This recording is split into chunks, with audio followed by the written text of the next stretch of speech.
Mayday! Mayday! Koalas! Pacific ocean का अनंत समंदर और बीच में एक छोटी सी रबर राफ्ट पर फंसे 3 लोग। न खाने का कुछ, न पीने को साफ पानी की एक भी बूंद। नीचे दर्जनों भूखे शार्क, सिर्फ इस इंतजार में कि कब राफ्ट पलटे और कब उन्हें अपना शिकार मिले। लेकिन मौत सिर्फ नीचे नहीं थी, ऊपर आसमान में भी मौत थी। दुश्मन के फाइटर प्लेन्स जो इन बेबस सर्वाइवर्स पर मशीन गन से गोलियां बरसा रहे थे। 47 दिनों तक भूख, प्यास और पागलपन से लड़ने वाली ये दास्तान सुनकर आपकी रूह कांप जाएगी। क्या ये तीनों मौत को मात दे पाएंगे या फिर समंदर ही उनकी कब्र बन जाएगा? चलिए जानते हैं सर्वाइवल की सबसे खौफनाक और सच्ची कहानी। साल 1936, बर्लिन ओलंपिक्स, जर्मनी। 20 साल का एक अमेरिकी युवा लुई ज़ैम्परिनी अपनी बेमिसाल रफ्तार और अटूट लगन के दम पर उसने ओलंपिक्स के लिए क्वालिफिकेशन हासिल किया। यही वो ओलंपिक्स थे जहां एडोल्फ हिटलर पूरी दुनिया के सामने नाजी ताकत का प्रदर्शन करना चाहता था। लुई वहां 5000 मीटर की रेस में दौड़ा। हालांकि वो मेडल नहीं जीत पाया, लेकिन उसका आखिरी चक्कर इतना तेज था कि खुद हिटलर ने उसे बुलाया, उससे हाथ मिलाया और कहा, ah, you are the boy with the fast finish. उस दिन लुई ने मेडल नहीं जीता, लेकिन दुनिया ने एक लेजेंड को दौड़ते हुए देख लिया। अब लुई का सपना था 1940 का टोक्यो ओलंपिक्स, जहां वो गोल्ड मेडल जीतने का पक्का इरादा कर चुका था।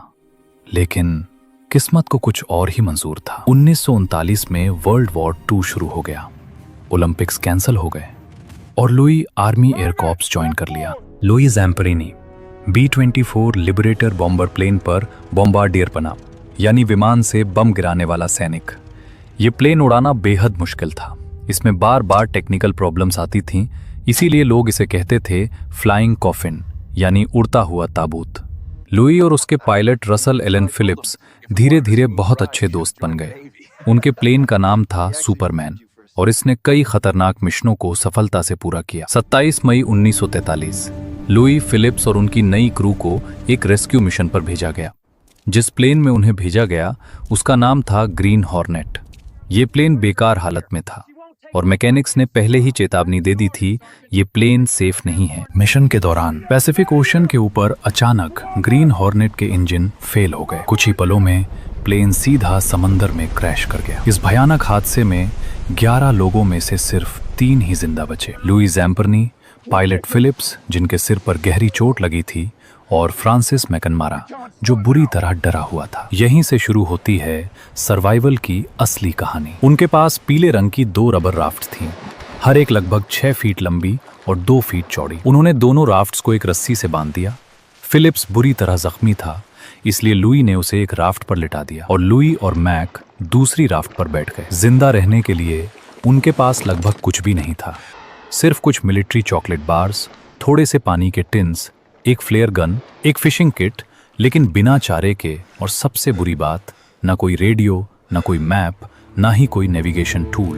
पहली ही रात मैक का दिमाग काम करना बंद कर गया। वो चीखने लगा, हम मरने वाले हैं, हम सब मर जाएंगे। लुई ने उसे शांत करने की कोशिश की, लेकिन डर मैक पर पूरी तरह हावी हो चुका था। पहली रात जब लुई और फिल थकान से सो गए, भूख और डर ने मैक को घेर लिया। अंधेरे में उसने सारी चॉकलेट बार्स निकाल ली और एक एक करके सब खा गया। सुबह जब लुई उठा और खाली रैपर्स देखे, उसका गुस्सा आना बिल्कुल लाजमी था, क्योंकि यही उनके जीने का एकमात्र सहारा था। लेकिन लुई ने मैक पर हाथ नहीं उठाया। वो समझ गया था कि मैक मेंटल शॉक में है। उसने मैक के कंधे पर हाथ रखा और कहा, अब हमें मछली पकड़कर ही जिंदा रहना होगा। सच ये था, अब उनके पास खाने के लिए बिल्कुल 0 राशन बचा था। दिन में सूरज आग बरसा रहा था। पैसिफिक ओशन के बीच राफ्ट पर न कोई छत न कोई छांव। होठ सूख कर फट गए, खून निकल आया, बोलना तक मुश्किल हो गया। जैसे ही सूरज ढलता, तापमान तेजी से गिर जाता और रात को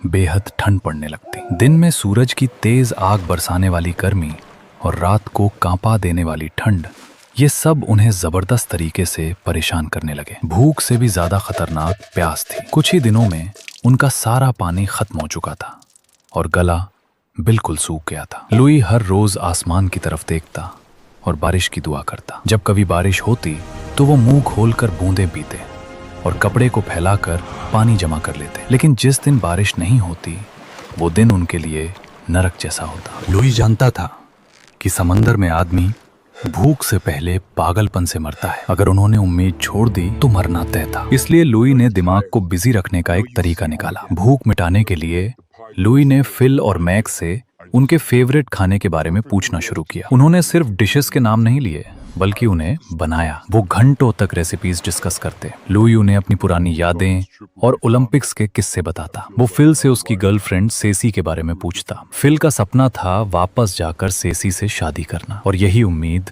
उसे जिंदा रखे हुए थी। समंदर में वो अकेले नहीं थे। उनकी राफ्ट के नीचे हमेशा शार्क्स घूमती रहती थी। कभी कभी शार्क्स राफ्ट से टकरा जाती, जैसे ये देख रही हो कि खाना कब मिलेगा। राफ्ट रबर की थी। अगर कोई शार्क जोर से काटने की कोशिश करती तो राफ्ट फट भी सकती थी। हर पल ये डर बना रहता था कि अगर राफ्ट पलटी तो सेकंड भर में वो शार्क्स का खाना बन जाएंगे। जब भूख बर्दाश्त से बाहर हो गई तो लुई ने शिकार करने का सोचा। एक दिन एक बड़ी चिड़िया उनकी राफ्ट के पास आई और सीधा लुई के सर पर बैठ गई। धीरे से बिना हिले लुई ने हाथ ऊपर किया और अचानक उसके पैर पकड़ लिए। जब उन्होंने उसे काटा तो उसकी बदबू इतनी गंदी थी कि मैक और फिल उल्टी करने लगे। उनसे वो खाया नहीं गया। लुई ने उस चिड़िया के मांस को फिशिंग के लिए चारे की तरह इस्तेमाल किया और इसी से उन्होंने एक छोटी मछली पकड़ी। मछली पकड़ने के बाद उन्होंने उसे कच्चा ही खा लिया। अब तक उन लोगों के 27 दिन बीत चुके थे। उन्हें आसमान में एक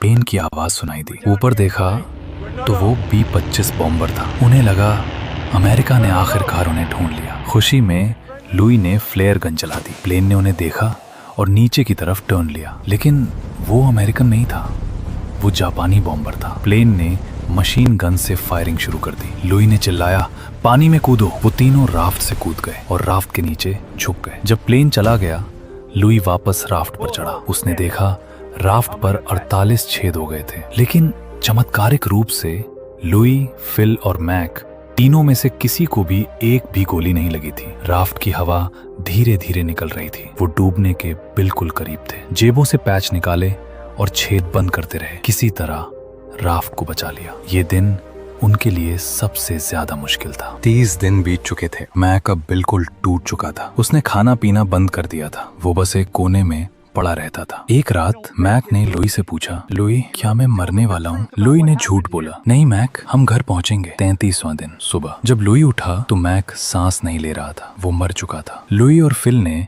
मैक के लिए एक छोटी प्रेयर की और उसकी बॉडी को समंदर में बहा दिया। अब सिर्फ 2 लोग बचे थे, लुई और फिलिप्स। मैक के जाने के बाद एक भयानक तूफान आया। लहरें 40 फीट ऊंची थी। राफ्ट कभी पहाड़ की चोटी पर होती तो कभी नीचे खाई में। उन्हें लगा यही अंत है और अचानक तूफान शांत हो गया। बारिश हुई जिससे उन्हें पीने का पानी मिला। 46वां दिन लुई को दूर होराइजन पर कुछ हरा दिखाई दिया। वो कोई हेलुसिनेशन नहीं था, वो एक आइलैंड था। लुई चिल्लाया, फिल, जमीन, जमीन। दोनों में इतनी ताकत नहीं थी कि वो खुश हो सके। बस उनकी आंखों में आंसू आ गए। 47वां दिन राफ्ट आइलैंड के करीब पहुंची। ये मार्शल आइलैंड्स थे, लेकिन उनकी किस्मत देखिए, वो आइलैंड जापानी नेवी के कंट्रोल में था।